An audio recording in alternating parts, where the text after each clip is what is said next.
میں نے اپنی زندگی میں 1 کو 10 بنتے ہزاروں دفعہ دیکھا ہے۔ یہ صرف بات نہیں ہے، الفاظ نہیں ہے، ہزاروں دفعہ اپنی زندگی میں 1 کو 10 بنتے دیکھا ہے۔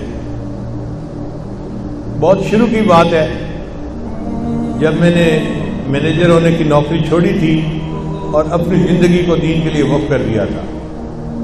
اس وقت جو کچھ پیسے تھے بینک میں وہ میں نے مہمانوں کے لیے خرچ کر دیے۔ ایک ایسا بھی دن آیا کہ میری جیب میں صرف 1000 روپے کا نوٹ تھا۔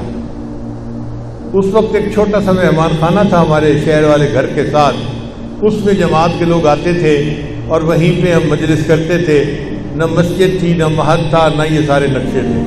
تو خیر فجر کی نماز کے بعد ایک ساتھ میرے پاس بیٹھ گئے اور میں نے کچھ ذکر مغارت کی بات شروع کر دی، تو ہم دونوں اشراق کے وقت تک وہیں بیٹھے رہے۔ اتنے میں محلے کا ایک آدمی آیا اور وہ بوڑھا آدمی تھا اور غریب تھا، اس کی بیٹی بیمار تھی۔ میں نے پوچھا آپ کیسے آئے؟ اس نے کہا جی میری بیٹی بیمار ہے، میں نے اسے ہاسپٹل لے کے جانا ہے اور میرے پاس کوئی پیسے نہیں ہیں اور میں آپ کے پاس آیا ہوں کہ آپ میری کچھ امداد کر دیں۔ اب میں نے دل میں سوچا کہ میں 500 روپیہ اس کو دے دیتا ہوں اور 500 روپیہ اپنے گھر کے لیے رکھ لیتا ہوں تاکہ مہمان آئیں گے تو کھانا بنائیں گے۔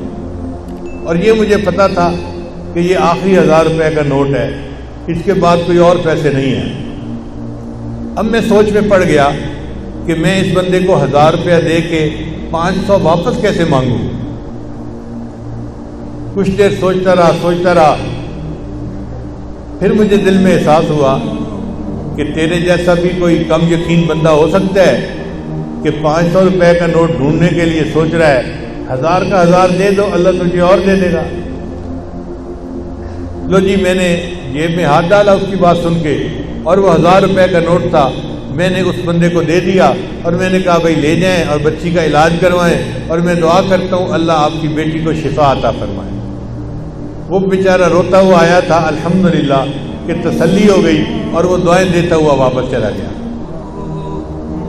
اب وہیں بیٹھے بیٹھے تھوڑی دیر گزری تو ہمارے ایک قریبی دوست ہیں، محلے دار بھی تھے، وہ میرے پاس آئے،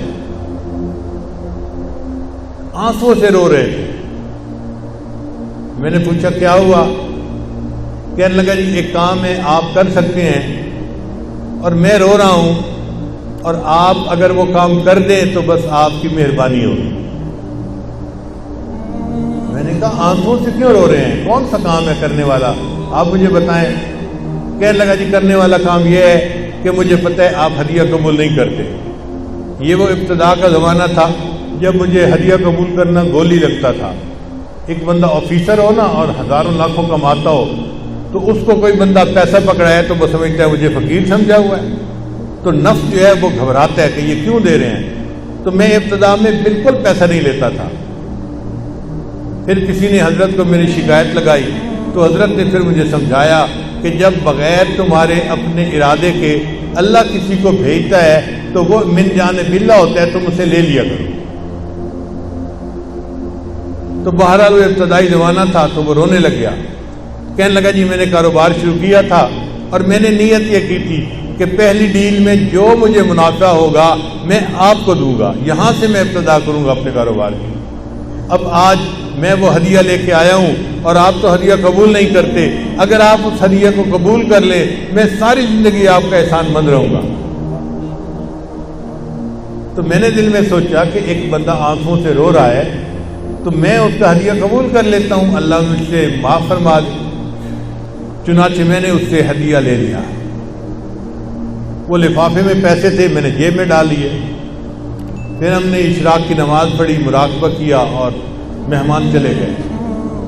میں گھر آیا، گھر میں مجھے اہلیہ نے ناشتہ دیا۔ پھر ناشتے کے بعد انہوں نے پوچھا کہ تھوڑی دیر میں جو گروسری لینے والی عورت ہوتی ہے وہ آ جائے گی اور وہ بازار سے سبزی روزانہ ہمیں لا کے دیتی ہے، تو آپ کچھ پیسے دے دیں اور بتا دیں کہ مہمان کتنے ہیں، میں اتنوں کا کھانا تیار کروا دوں۔ تو میرے ذہن میں خیال آیا تھا 1000 روپیہ تھا، وہ تو میں بندے کو دے چکا۔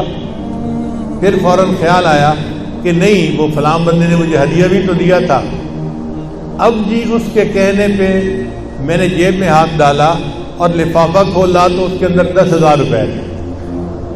1,000 اللہ کے راستے میں دیا اور وہی بیٹھے بیٹھے اللہ نے ایک کو 10 بنا دیا. تو ایک کو 10 بنتے تو میں نے زندگی میں ہزاروں دفعہ دیکھا ہے، سینکڑوں دفعہ کی بات نہیں ہے. اور مجھے پکا یقین ہے کہ یہ کمزور بندے کا معاملہ ہے، ورنہ تو اللہ تعالیٰ ایک کا 10 نہیں، ایک کے 100، ایک کے 700. واللہ یضاعف لمن یشاء بغیر حساب. اللہ جس کو چاہتے ہیں بغیر حساب عطا فرما